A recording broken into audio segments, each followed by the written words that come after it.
Hey everyone, welcome back to another Sonic Screwdriver video. This one's a bit of a special one because we're celebrating 20 years since Character Options first released their very first Doctor Who Sonic Screwdriver toy.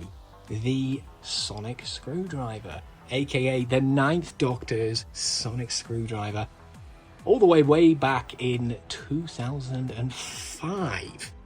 Doctor Who came back to TV in March of 2005, and with the huge wave of popularity that followed, Character Options secured the license to produce official merchandise like this.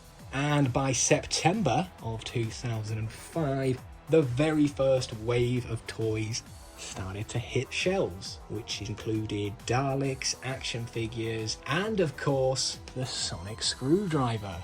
It's amazing to think that this release right here kicked off 2 decades of Sonic Screwdriver toys from Character Options. So let's start with the packaging. There are actually 3 different versions of this Sonic Screwdriver right here, this 9th Doctor's Sonic Screwdriver. So we have this one, which is the first release. This is the one that started it all. This was released in September of 2005, and it comes with a blue vortex background with Christopher Eccleston on the side here wielding the Sonic Screwdriver. Of course, we have the 2005 Doctor Who logo, and it says Sonic Screwdriver. On the front here it says highly detailed, authentic replica.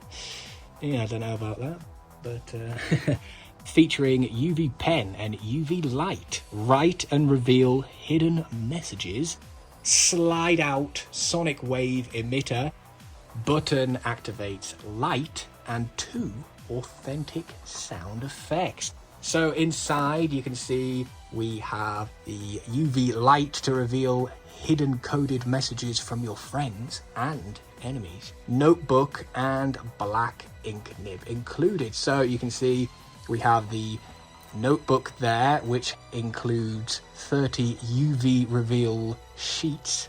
So yep, 30-page booklet in there.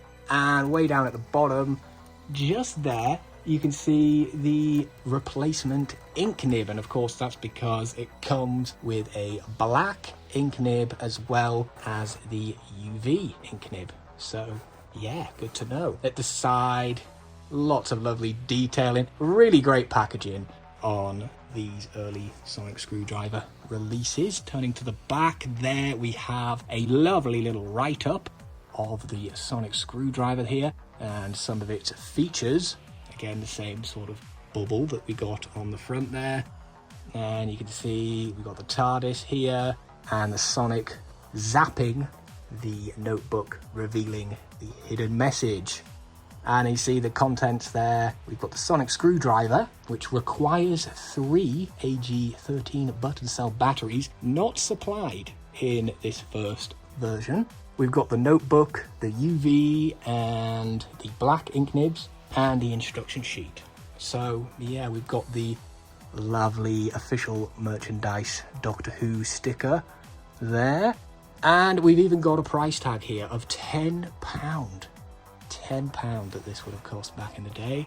What an absolute bargain for an absolute beauty of a Sonic Screwdriver. Like I mentioned a moment ago, there are 3 versions of this Sonic Screwdriver. So here we have the second version, which is pretty much the same. A few differences, of course, a few similarities. Obviously the main one you can spot right off the bat here is the background. So instead of having the blue vortex background, we have a red background with some Gallifreyan symbols. What we can see here is some batteries. So this version has batteries included, so that's cool. Yeah. And that was a very late decision, I believe, because if we look at the back of this one, you can see a slight difference here is this is a sticker. So they have stuck this sticker over the old bit See underneath at the bottom here. So here on the original release, it says batteries not supplied. And on the second version, we have a sticker over that says LR44 batteries, because they have included the batteries this time. So whether that was a late decision or they just hadn't changed the packaging at that point in time, we don't know. But other than that, a few other things have like moved around. We still have the notebook. However, they've sort of moved that about. We have the spare ink nib on display rather than it being tucked down at the bottom here. And other than that, the packaging is exactly the same, bar the information about the battery. So yes. Now coming in to the third release, which doesn't, obviously just say now, that one does not stand up very well. I don't know why I didn't think about this sooner. So here's all three of the sonic screwdriver releases from 2005. Obviously, first one here, September 2005. This one, I believe it was in the middle of that, September, early October. And I know for sure this one was out by the end of October. So they're all definitely from 2005. They all have slight similarities and slight differences. The third version here, packaging wise, apart from this one being a bit crushed and everything, which is my fault, but design wise it's exactly the same as this one, except now they have amended the text to actually have mention of batteries being included. So there is no sticker on this one, so you can see here like that. So we have no sticker, but it says batteries not supplied. A sticker over what would have said batteries not supplied, but now says batteries supplied.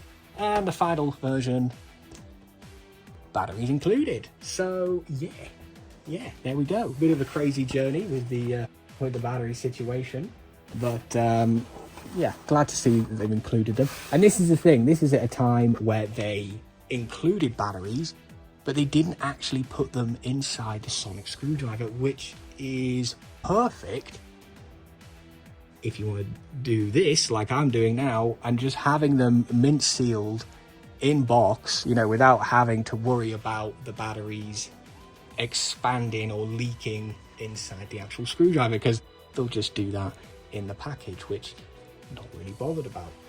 But yeah, so packaging wise, these are the same, apart from the amended details about the battery, of course, but the sonic screwdriver is slightly different inside this one. Obviously these two have slight differences, very slight. This one is the most different out of all three of them. And yeah, so like I mentioned before, these are all mint sealed in their box. So this is exactly how you would have seen them looking on the shop shelves back in 2005. But of course, here we have each one open out of their packaging, so we'll get a good look at the actual sonic screwdriver themselves, as well as the notebook here, which is pretty cool. Obviously 30 pages of UV ink fun, which I haven't used this at all, so I guess it is brand new in terms of the notebook. We have this little piece of card, which is obviously this bit here, which says Daleks sighted in Sector 4. That's just a little example of what it would look like if we used the UV ink feature. And we also have, of course, the instruction manual, which is quite a big, big bit of instructions here. Lots of information on here. And I was taking a look at that earlier. Pretty cool, to be fair. I'm not going to sit here and read it all out. May be able to see it there, I don't know. No one's really interested in the instructions usually anyway, but pretty cool. Nice detailed information. It even tells you how to look after the sonic screwdriver and, you know, cool stuff like that. So yeah, pretty good instructions. You don't really get detailed instructions like that with many sonic screwdriver releases nowadays. You can see this one is from the original release because it says batteries not supplied, which is, yeah, oh no, even there, look, this must be from the second one because we've got a sticker over what would have said batteries not supplied to say, yeah. Anyway, enough about that. Now on screen, the Ninth Doctor actually used two main sonic screwdriver props, the cream Aztec and the grey Aztec. Both had a stationary micro button inside a small button frame, and to extend you had to physically pull the emitter head up by hand and push it down to close it.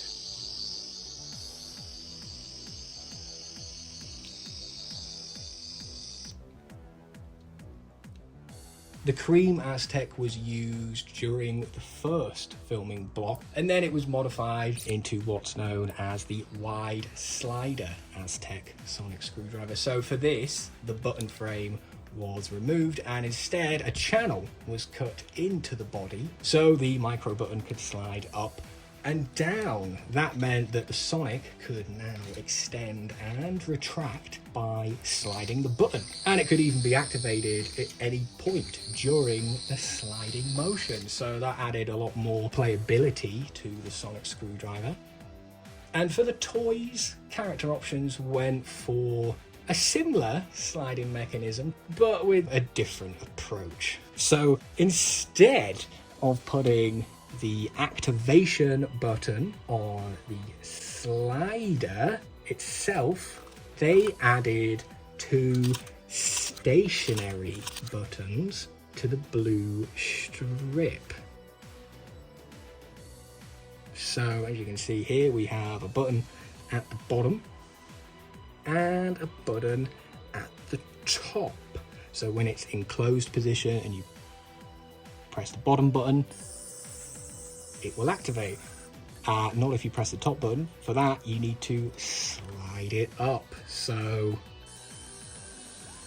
yeah, so it does slide, but that means the Sonic toy can only be activated when it's in either fully extended or fully closed, unlike the props which could activate in any position. So that was a bit annoying. The slider also doubles as the way to access the battery compartment.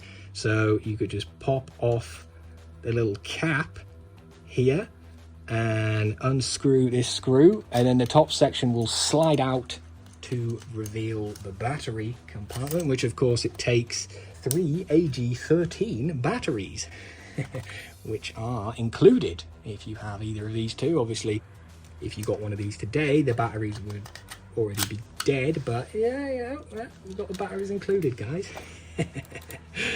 So yeah, that's how you access the battery compartment.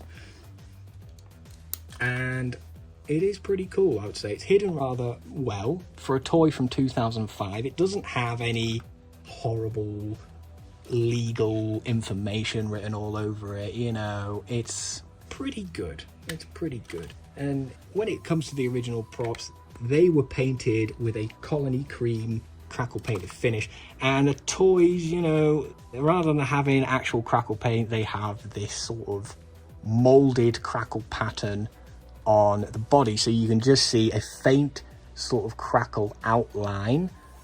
And yeah, you know, it's got the same sort of cream beige color that the Sonic screwdriver had, but an engraved crackle effect. And on the first two releases, this one and this one here, the effect is quite smooth, you know, and the color is pretty much the same. There is a slight difference in the color, which obviously you can see if I hold them right next to each other, but other than that, these two are pretty much the same crackle pattern, similar color, like that. So that's the story of those. But the third release here, as you can see straight away, the crackle is more defined It's got a deeper sort of crackle effect, and the overall colour is a bit of a darker beige rather than the cream that we got with this one. So yeah, there's a few differences there. Functionality wise, all three toys work the same. They each have, you know, 2 authentic sonic sound effects.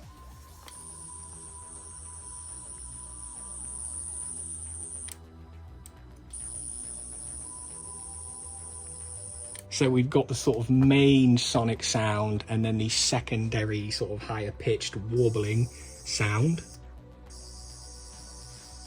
And it alternates between the two with each press of the button. The sound effects are the same on each one, but they do sound slightly different, I'd say. That's probably just due to the speakers and mainly probably, you know, the pitch changing between production runs. I don't know, but they are the same sound effects, 2 sound effects. All 3 have a UV LED rather than a blue LED, and that's so you could actually use the UV pen to write messages down and then reveal them using the UV LED in the sonic screwdriver. So yeah, now before we move on, I want to show you something really interesting to me anyway. Over on Instagram there's an account called Sonic Screwdriver Archive, and they've shared some brilliant photos of the original Character Options prototypes for this sonic screwdriver, and I'll pop it up on the screen now. So as you can see here, there are 4 prototype Sonics, all looking slightly different. What's really fascinating is that they were clearly testing out different crackle effects, and you can see how the patterns vary from one to the next before finally setting on the sort of molded, engraved crackle pattern that made it to production. So yeah, you can also notice the Sonic on the far left here, that one is actually a much closer size to the real props used. It's smaller, more accurate in scale, but for various reasons, I think mostly to do with fitting the electronics inside, Character Options ultimately went with a scaled up version, the one that we are of course all familiar with. And here's the really cool twist. The smaller one on the end, the more accurate prototype, it wasn't actually wasted, because molds of that were actually passed on to the Doctor Who props department, and resin stunt Sonics were made from those molds. And they ended up being used during Series 4, the 2009 specials, and even on Series 5, Episode 1, the 11th hour, when the 11th Doctor overloads the sonic screwdriver. So yeah, in a roundabout way, that prototype actually became part of the show's history too. You know, it's just a bit of a shame that even 20 years later, we've never had a properly scaled Character Options release of the 9th and 10th Doctor's sonic screwdriver. You know, maybe they couldn't fit the electronics in there back in 2005, but technology's come a long way since then. They definitely could now, I think. Instead, we've just had the same oversized mold reissued again and again and again in different colors. But you know, still, those early prototypes, they give us a glimpse of what might have been. By the end of 2005, of course, the 9th Doctor, Christopher Eccleston, had regenerated into the 10th Doctor, David Tennant. And in 2006, Character Options reissued the sonic screwdriver again, this time with David Tennant's 10th Doctor on the side rather than Christopher Eccleston's 9th Doctor. I'll save the details of those releases for a separate video. You know, maybe we'll look at those next year for the 20 years since those came out. Here we are, looking back at 20 years since this 9th Doctor Sonic Screwdriver was released. And, you know, it might look pretty basic compared to some of the Sonic Screwdriver releases that we've got nowadays, but this is where it all began for character options. This was the very first Sonic toy character ever did, and it really did set the template for everything that's followed. I mean, especially the re-releases. But, you know, seeing these 3 versions side by side, it really does bring back some excitement of Doctor Who's return from 2005. I mean, the packaging is just pure nostalgia. You know, the little changes between runs, how they improved things, and the bonus little accessories, I guess, where we get the notepad and the extra nib with the UV ink, I guess. You know, it's a nice little gimmick. Such a big part of the nostalgia from that era. So overall, you know, with the video, it's just a little celebration of 20 years of the 9th Doctor Sonic Screwdriver, the toy that started it all. We have taken a look at these throughout the years on the channel. We've never specifically looked at them in the packaging and everything, but I've had these Sonic Screwdrivers for so long now, and it's nice to just give them a little appreciation now and then, you know? So let me know in the comments if you had one of these back in 2005, or if you still got one of them now. Which one do you have? Did you know that there was actually 3 of them? I mean, technically there's 6 releases if you include the 10th Doctor Sonic Screwdrivers that were released in this style of packaging. So yeah, we'll definitely check those out at some point. And who knows, maybe one day character options will finally give us that properly scaled version we've been waiting for. If they couldn't manage to make it work back then, I'm pretty sure they could do it now. Come on. As always, thank you so much for watching, and here's to the next 20 years of character options Sonic Screwdrivers. I'll see you in the next video. Goodbye.